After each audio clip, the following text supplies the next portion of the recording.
नमस्कार दोस्तों, HC preparation के यूट्यूब चैनल में आपसे का स्वागत है। दोस्तों हम लोग सीटेट दिसंबर 2022 के लिए पर्यावरण अर्थात ईवीएस के बारे में अध्ययन कर रहे थे, जिसमें मैंने आपको शिक्षा शास्त्र अर्थात पेडोलॉजी के जो 15 क्वेश्चन आते हैं उसको हमने करवा दिया है। अब हम लोग अपने एनसीईआरटी की किताब जो कक्षा 3, 4, 5 की किताबें हैं पर्यावरण की, उसको अध्ययन कर रहे थे, जिसमें मैंने कक्षा 3 की कल पहली वीडियो अपलोड कर दी है। अगर आपने उसको नहीं देखा है तो आप उसको जरूर देखिएगा, आपको मजा आएगा। ऐसे ही मजे मजे हम लोग सीखेंगे। तो आज हम लोग चलते हैं, जहां टॉपिक हमारा खत्म हुआ था वहीं से स्टार्ट करते हैं। ठीक है, कल की वीडियो मैंने आपको बताया था कि एक बहुत ही प्रसिद्ध क्या है, बहुत ही प्रसिद्ध चित्रकार हैं जो पत्तों से चित्र बनाते हैं, जिनका नाम क्या था, विष्णु चिंचालकर।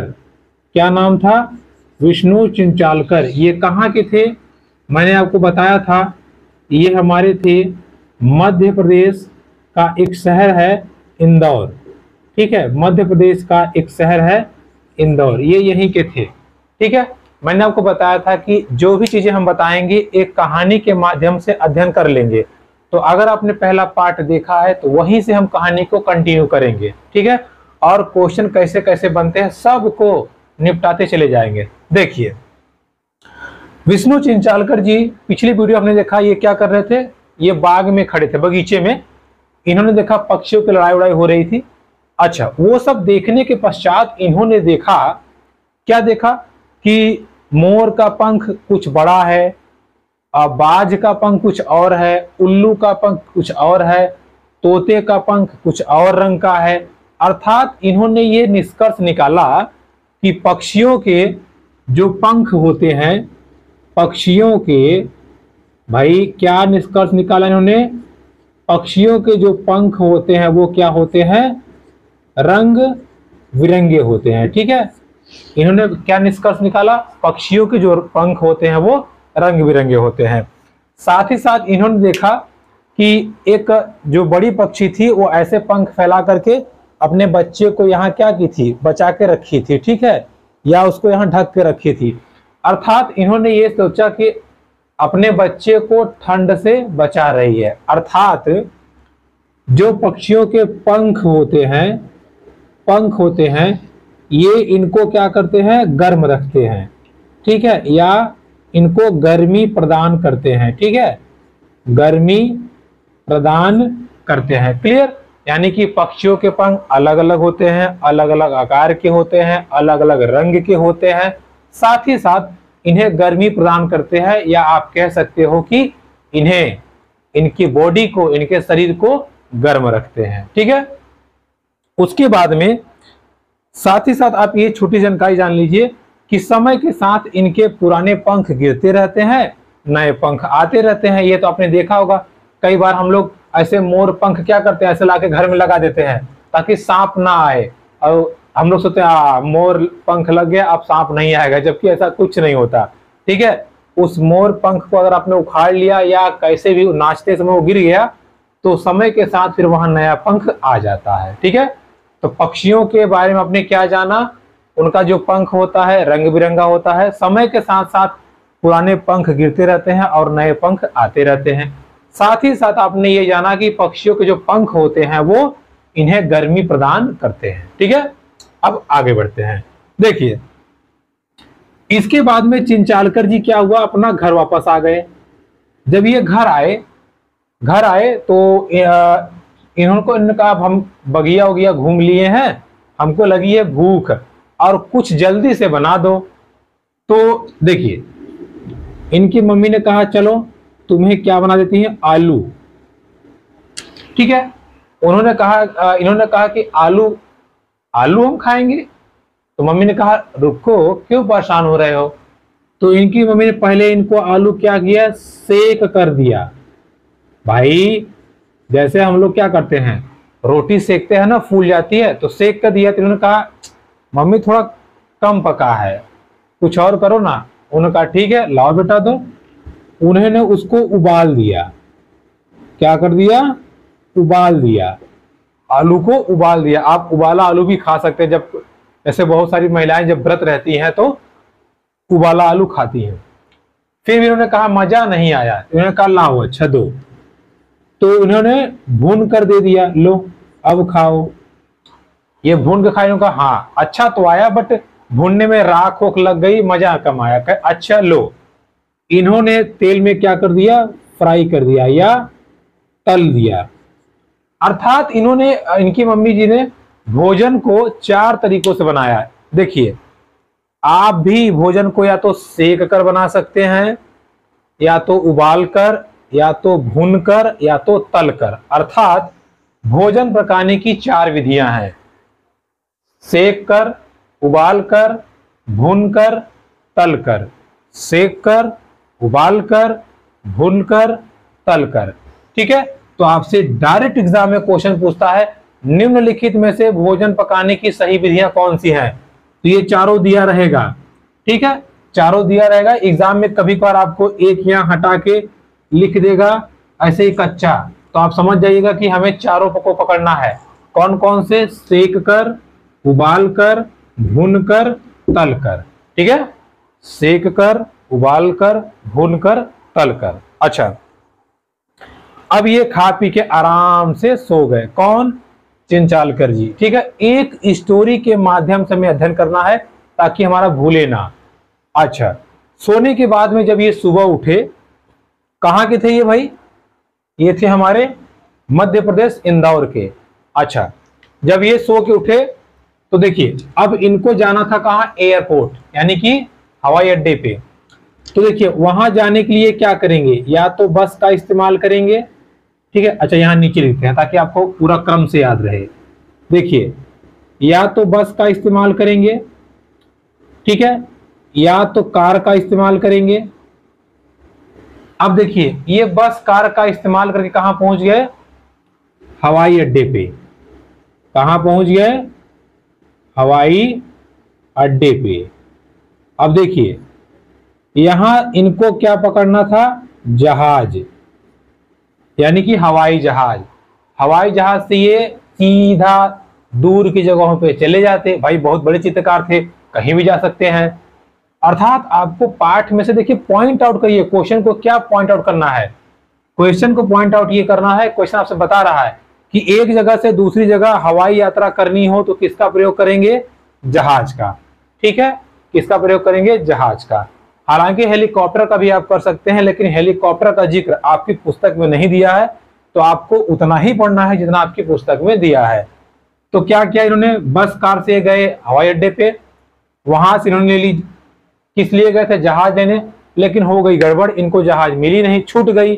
अब क्या करें बेचारे, जाना तो इनको था ही।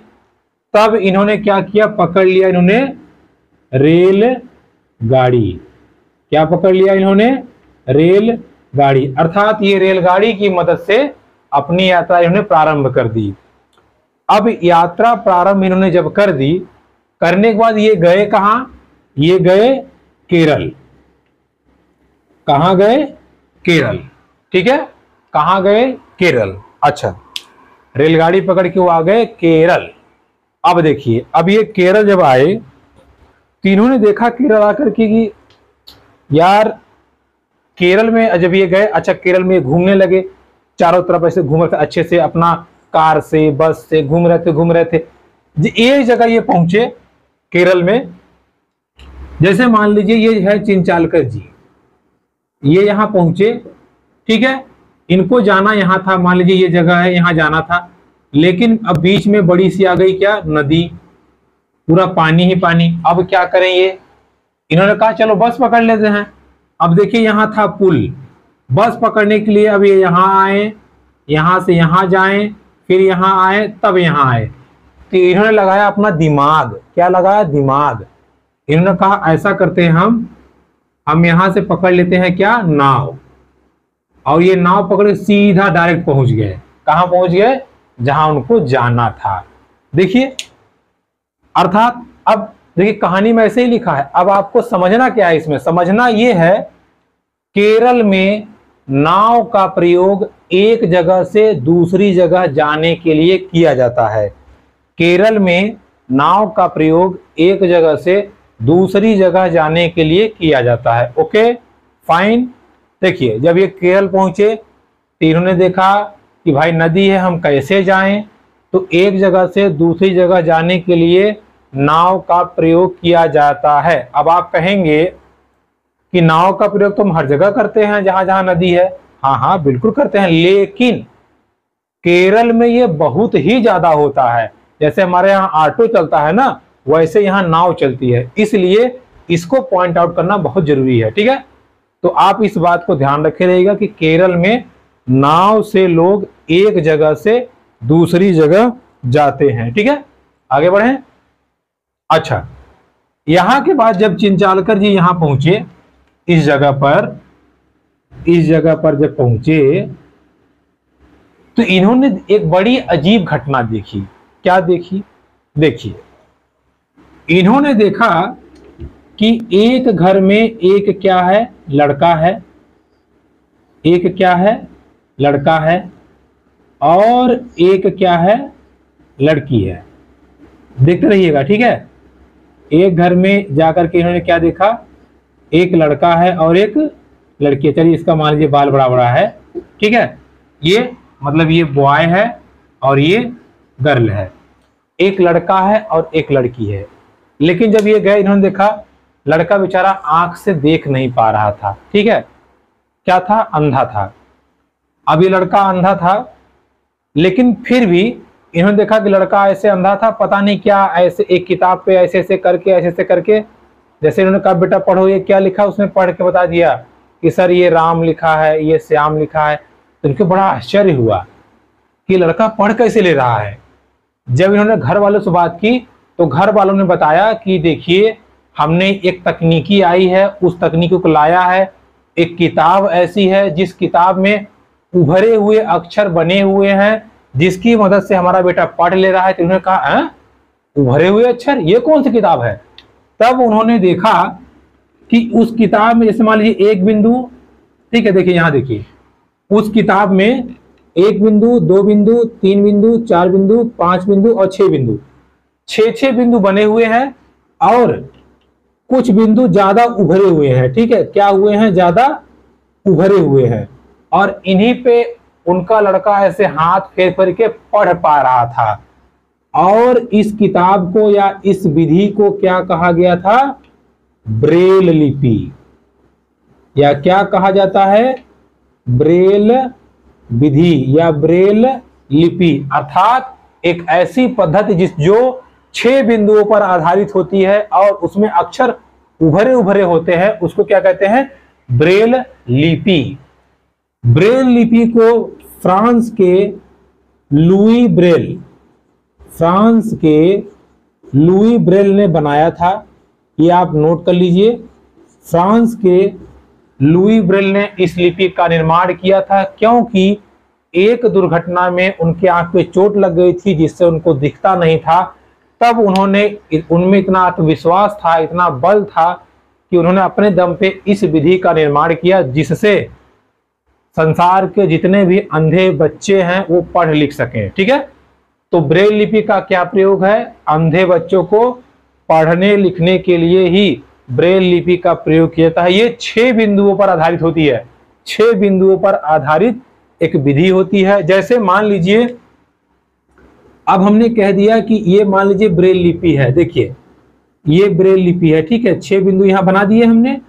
हमने कहा ये इसको बहुत मोटा मोटा कर दीजिए, इसको बहुत मोटा मोटा कर दीजिए। ठीक है, अब जब बालक पढ़ेगा, बालक देखेगा ये मोटा है, ये मोटा है, ये मोटा, ऐसे ऐसे उंगली धरेगा, इधर देखिए ध्यान समझिएगा, ऐसे उंगली धरेगा, ऐसे ऐसे ऐसे ऐसे, वो समझ जाएगा ये क्या बना हुआ है, एल बना हुआ है। ठीक है, क्या बना हुआ है, एल।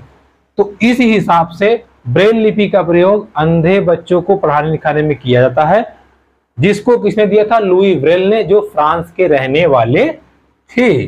ओके, चलिए। अच्छा, चिंचालकर जी को तो बड़ा अच्छा लगा, अरे यार बहुत अच्छी विधि है भाई, बच्चे पढ़ लिख ले रहे हैं, ओहो very good very good. But उनको एक बात थोड़ी सी बुरी लगी। क्या बुरी लगी, देखिए उन्होंने देखा लड़का तो ठीक है, बेचारा लड़का अंधा है, फिर भी उसको पढ़ाया जा रहा है, लेकिन साथ ही साथ ये जो लड़की है इससे क्या कराया जा रहा है, घर के सारे काम कराए जा रहे हैं। ठीक है, कैसे? देखिए, ये लड़की एक थाली में इनके लिए क्या लाई? भोजन लाई। भाई आप मेहमान थे, भोजन में उन्होंने देखा, कहा अरे बेटा ये क्या लाए हो, ये तो हम कभी देखे ही नहीं। तो इसने बताया कि अंकल जी ये क्या है, ये अंकल जी ये क्या है, ये कचनार के फूल हैं। क्या हैं? कचनार के फूल हैं। और दूसरा क्या है? सहजन की फली है। ठीक है, सहजन की फली है। अच्छा, हाँ, लड़की ने बताया कि ये लीजिए आप खाइए, ये कचनार के फूलों की सब्जी है और ये सहजन की फली की सब्जी है। तो दिमाग, अब आप ध्यान रख रहिएगा, कचनार के फूलों की सब्जी बनाई जाती है, खाई जाती है। फिर से हम आपको रिपीट करा रहे हैं, ये मात्र एक कहानी है आपको याद कराने के लिए। तो कचनार के फूल और सहजन की फली की भी सब्जी बनाई जाती है और खाई जाती है। ठीक है, इतना आपको ध्यान रहेगा। लड़की ने दिया, खा लिए वो। अच्छा, देने के बाद में जब इन्होंने बर्तन पे नोटिस किया, उन्होंने कहा अरे ये तो मिट्टी का बर्तन है। तो इस लड़की ने कहा हाँ, हमारे दादाजी, बुढ़ऊ दादाजी का ये बर्तन है।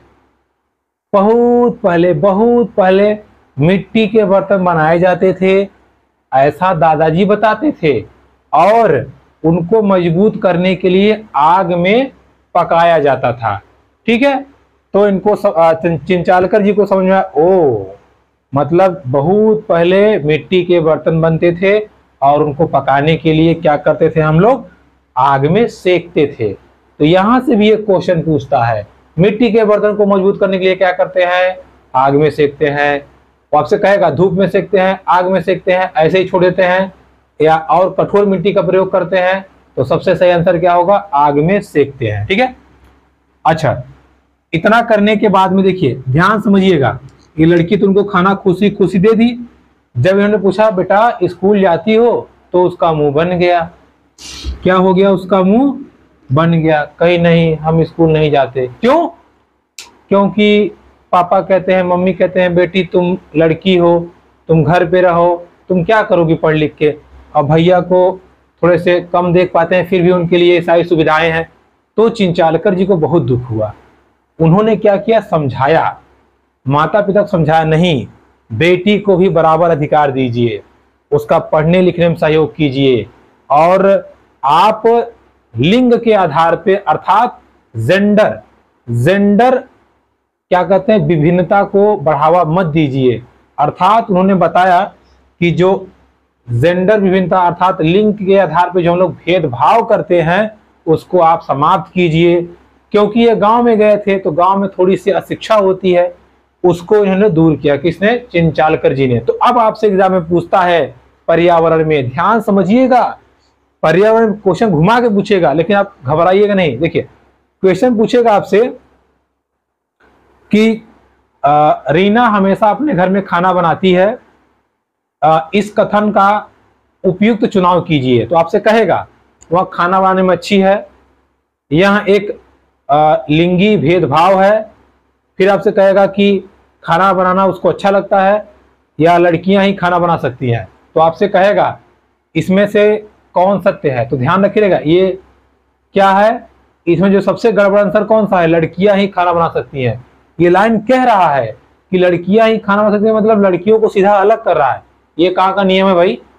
लड़के ही बना सकते हैं, लड़कियां भी बना सकती हैं। अर्थात आप ये मत कहिए कि लड़कियां पढ़ नहीं सकती, केवल लोग खाना बना सकती हैं। ठीक है, इसलिए हमें संवेदनशील होना है किसके प्रति? जो जेंडर भेदभाव है, अर्थात जो लैंगिक भेदभाव है, उसके प्रति हमें संवेदनशील होना है। क्लियर है? अच्छा, इतनी कहानी आपको समझ में आ गई। आपने कहानी में ही बहुत सारी चीजों को सीख लिया। अब हम लोग आगे बढ़ते हैं। देखिए कहाँ गया मैं मिटाने वाला, एक सेकेंड।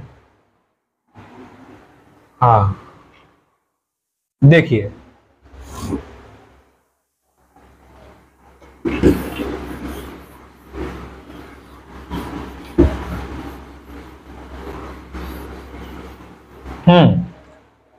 अब इतना समझाने के बाद में चिंचालकर जी को उस लड़की ने बताया कि हमारे यहाँ चूहे, क्योंकि हमारा गांव में घर है, चूहे बहुत आतंक मचाते हैं। बोले कैसे? कहें ऐसा है कि चूहे रात में तो देख नहीं पाते, तो हम लोग खाना रख देते हैं, लेकिन ये लोग सूंघ के, क्या करके, सूंघ कर पहुंच जाते हैं और नुकसान हमें पहुंचा देते हैं। अर्थात आप ये जानते रहिए कि जो चूहे होते हैं वे सूंघ कर चीजों का पता लगा लेते हैं और इनकी देखने की क्षमता कम होती है। ठीक है, अर्थात इनके देखने की क्षमता कम होती है, लेकिन ये सूंघ कर चीजों को पता लगा लेते हैं। ठीक है, जान लेते हैं। इतना बता करके वो लड़की जो थी वो बाहर चली गई और खुशी खुशी, आप देखे होंगे लड़कियां क्या करती हैं। अब जैसे मान लीजिए ये लड़की है, ठीक है, अब इसका मान लीजिए 2 पैर है, तो ये लोग एक पैर ऐसे उठा करके और यहाँ ऐसे डब्बा बना करके ऐसे ये कूदने वाला गेम खेलते हैं, कूदने वाला गेम खेलती हैं। तो ये गई, ये गेम खेलने लगी। तो उन्होंने कहा ये कौन सा गेम है? तो उसने बताया कि ये अंकल जी, इस गेम का नाम है स्टापू। क्या नाम है? स्टापू, या इसी को पिट्ठू भी कहते हैं। क्या कहते हैं? पिट्ठू। क्या कहते हैं? पिट्ठू। या इसी का नाम है अष्टापेचंगा। क्या नाम है? अष्टापेचंगा। अर्थात उसने बताया कि ये जो खेल है इसका 3 नाम है। एक नाम है स्टापू, ऐसे ऐसे जो कूदते हैं ऐसे से, ठीक है, स्टापू। स्टापू के बाद में आपका पिट्ठू या चंगा, अष्टापेचंगा। और इस खेल में जो वो पत्थर का जो टुकड़ा इस्तेमाल किया था जिसको ऐसे पैर से मारते हैं, उसका नाम इसने बताया। ठीक है, इस लड़की ने उसका नाम बताया ठिप्पी। ठीक है, क्या नाम बताया? ठिप्पी। ठीक है, क्या नाम बताया? ठिप्पी। ये आप ध्यान रखे रहिएगा। और ये स्थानीय खेल है। क्या खेल है ये? स्थानीय। उसने बताया कि ये हमारे गांव का खेल है। ठीक है, तो स्टापू, पिट्ठू, अष्टाचंगा पे ये क्या है? ये आपके स्थानीय खेल हैं। क्या है? स्थानीय खेल है। क्लियर है? याद रहेगा, भूलेगा तो नहीं। चलिए अब आगे बढ़ते हैं। अब चिंचालकर जी जब यहां घूम लिए, अलग अलग चीजों को देख लिए, तो उनके मन में बड़ी इच्छा हुई कि चलो यार और जगहों को देखते हैं, हो सकता है इसका साथ ले लीजिएगा। ठीक है, उन्होंने कहा हो सकता है हमको और चीजें देखने को मिले और अच्छी अच्छी जानकारी मिले। ठीक है, तो फिर इन्होंने अपना रास्ता नापा और ये घूमने निकल पड़े। ये कहां पहुंच गए? बहुत ही प्यारी जगह है, श्रीनगर। कहां पहुंच गए? श्रीनगर। जब ये श्रीनगर पहुंच गए, ये आपका जम्मू कश्मीर में है, इसको आप ध्यान रखे रहिएगा। कहां है? जम्मू कश्मीर में। जब ये श्रीनगर पहुंचे, थोड़ा शाम टाइम पहुंचे थे, हुआ ठंडी लग रही थी, कहां जाएं, किसके घर में जाएं? तो कहें यार अब क्या करें हम। तो बगल में एक तंबू था, कहें भैया बैठ जाएं, कहें आ जाओ, आ जाओ मियाँ बैठ जाओ। तो श्रीनगर में टेंट, ठीक है, ये आप ध्यान रख रहिएगा। टेंट अर्थात तंबू के घर बने होते हैं, अटेंडम में घर बनाए जाते हैं। जैसे जो टूरिस्ट वगैरह जाते हैं, जो वहां घूमने के लिए जाते हैं, वो टेंट वगैरह बना करके अपना वहां वो रहते हैं। ठीक है, ये गए वहां टेंट पे रहे। ठीक, और रात इन्होंने आराम से बिताई। जब सुबह हुई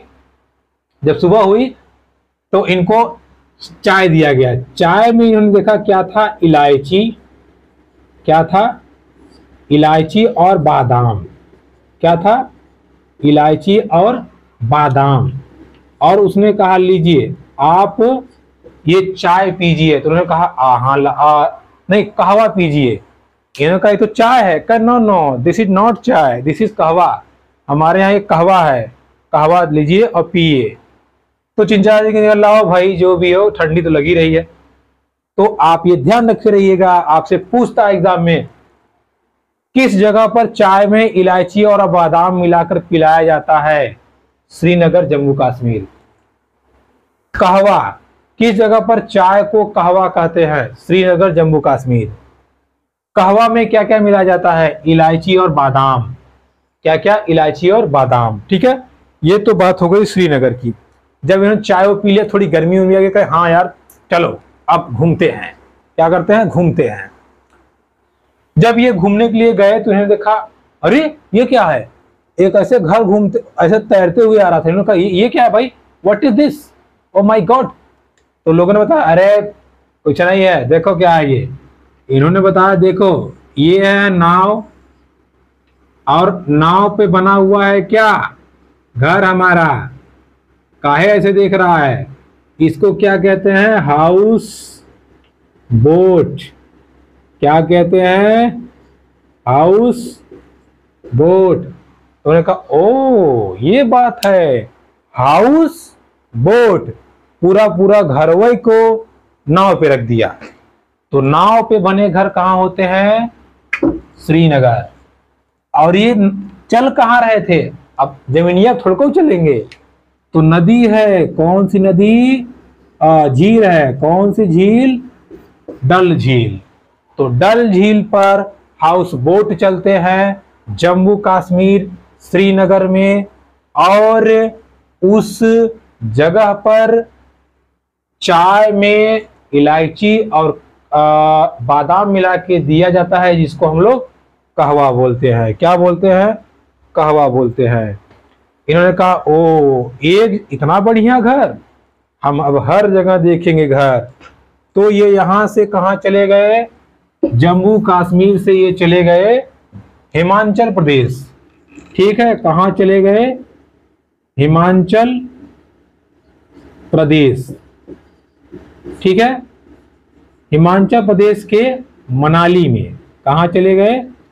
हिमाचल प्रदेश के मनाली में। हिमाचल प्रदेश के मनाली में ये घर देखने गए थे। जब ये बस में जा रहे थे तो बस ऐसे ऐसे ऐसे ऐसे पहाड़ी रास्तों से टेढ़े मेढ़े चल रही थी। एक जगह बस वही खराब हो गई। कह रहे यार अब क्या करें? तो जब बस खराब हो गई, एक तो बस टेढ़े मेढ़े रास्ते से चल रही थी। ठीक है, किस रास्ते से? टेढ़े मेढ़े। साथ ही साथ जब बस खराब हो गई तो इन्होंने क्या किया? खच्चर को ले लिया और ये खच्चर पे बैठ के आराम से चले गए। किस पे बैठ के? खच्चर पे बैठ के आराम से चले गए। जाने के बाद उन्होंने देखा कि वहां पर हिमाचल प्रदेश में पत्थर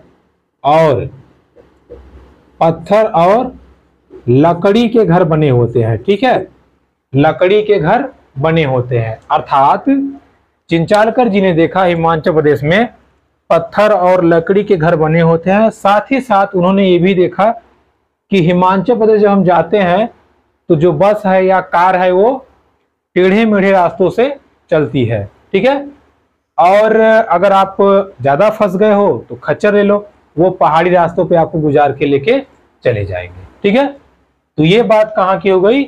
हिमाचल प्रदेश की। कहाँ की हो गई? हिमाचल प्रदेश की। अच्छा, श्रीनगर, हिमाचल प्रदेश। उसके बाद ये आ गए हमारी राजधानी दिल्ली में।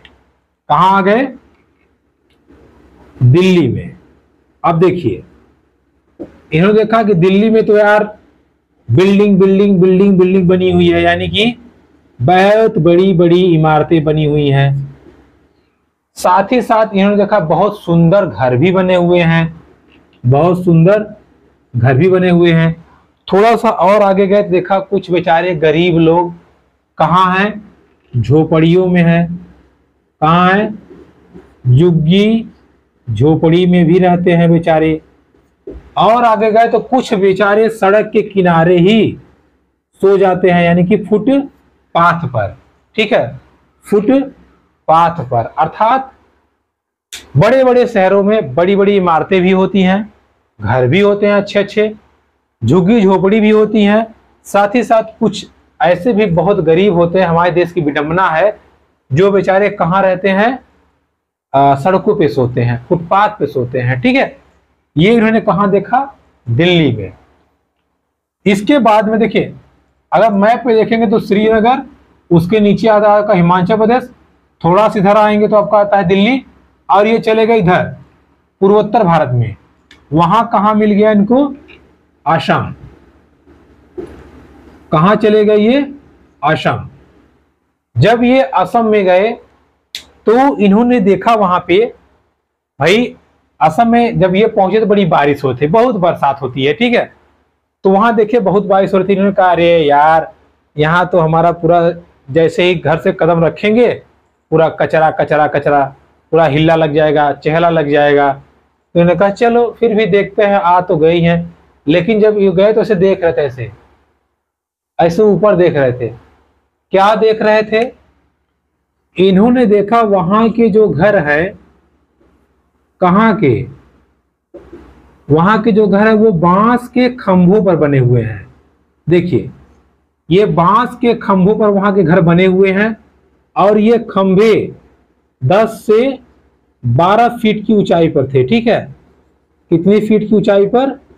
10 से 12 फीट, या इसी को कह लीजिए 3 से 3.5 मीटर। अगर फीट में कहेगा तो 10 से 12 फीट की ऊंचाई पर बांस पर बने घर कहां होते हैं? असम में। लिखा ही है, देखिए असम। असम, सब मतलब होता है बराबर, असम। यहाँ कुछ बराबर नहीं है, यहाँ बांस पे घर वही उड़ रहा है। तो बांस पर जैसे मान लीजिए ये जैसे देखिए बांस की ये पोल ऐसे लगा लगा करके, ऐसे पोल लगा करके, ठीक है, और इस पे ऐसे घर, इस पे ऐसे हमारा क्या कहते हैं, ऐसे इस पे ऐसे घर बनाया जाता था, ठीक है। इसको आप ध्यान रखे रहिएगा। तो क्या करते थे ये, इन्होंने क्या देखा?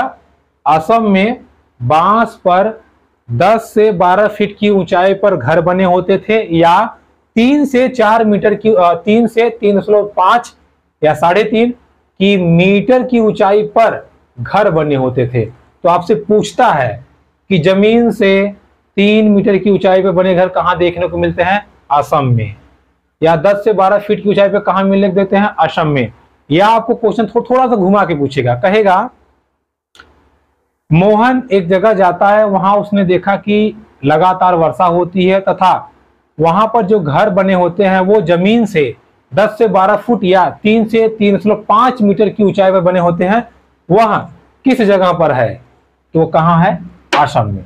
कहां है? असम में।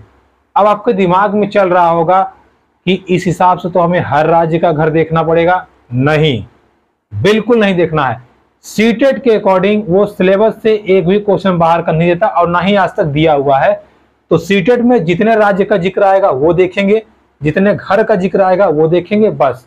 और हमें एक्स्ट्रा कुछ नहीं देखना है, ठीक है। चलिए, इसके बाद में ये चले गए कहां? राजस्थान में। कहां चले गए? राजस्थान में। वहां उन्होंने देखा कि जो घर थे किसके थे? मिट्टी के। और मिट्टी के घर, उसकी दीवारें क्या थी? बहुत मोटी थी। ये मोटी मोटी दीवारें, ठीक है, इतनी मोटी मोटी दीवारें। और छत पर खास फूस यानी कि कटीली झाड़ियां रखी हुई थी। क्या रखी हुई थी? कटीली झाड़ियां। कटीली झाड़ियां। तो आपसे पूछता है कहां के घरों पे या कहां के घर के ऊपर कटीली झाड़ियां रखी जाती हैं? राजस्थान में। राजस्थान की दीवारें, राजस्थान के घर की दीवारें मिट्टी की तथा मोटी होती है। क्यों? क्योंकि मिट्टी के घर में गर्मी नहीं लगती, ठीक है। तो गर्मी से बचने के लिए यहाँ पर बहुत मोटी मोटी मिट्टी की दीवारें बनाई जाती हैं, क्योंकि आप जानते होंगे राजस्थान एक मरुस्थलीय इलाका है और वहां गर्मी बहुत बहुत बहुत बहुत ज्यादा पड़ती है, ठीक है। तो ये था हमारा अगला पॉइंट। अब चिंचालकर जी कहां पहुंच चुके हैं? राजस्थान। वहां पर जाकर उनको एक बात और पता चली कि जो बर्फीले इलाके होते हैं, अर्थात जो ध्रुवीय प्रदेश होते हैं, वहां बर्फ के घर होते हैं, ठीक है। किसके घर होते हैं? बर्फ के घर। और इसको क्या कहते हैं? इग्लू। क्या कहते हैं? इग्लू। बर्फ के घर बने होते हैं जिसको क्या कहते हैं? इग्लू, ठीक है, जिसको क्या कहते हैं? इग्लू। एक मिनट रुकिए जरा। तो हाँ देखिए, बर्फ के घर क्या होते हैं? इग्लू, ठीक है। तो देखिए ये आई होप। अब देखिए, हमने एनसीईआरटी की कल मैंने आपको बताया था कि हमने लेसन 7 तक कवर किया था। आज हम लोगों ने लेसन 16 तक कवर कर लिया है। अब कल की क्लास जो होगी हमारी, वो क्लास 3 की लास्ट क्लास होगी। उसके बाद में क्लास 3 का आपका ईवीएस समाप्त हो जाएगा।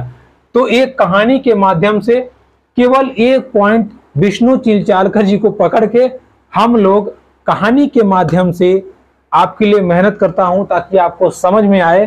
पूरा का पूरा हमने टॉपिक क्लियर कर लिया और जान लिया हमारे सीटेट में कहां से कैसे कैसे क्वेश्चन बनते हैं।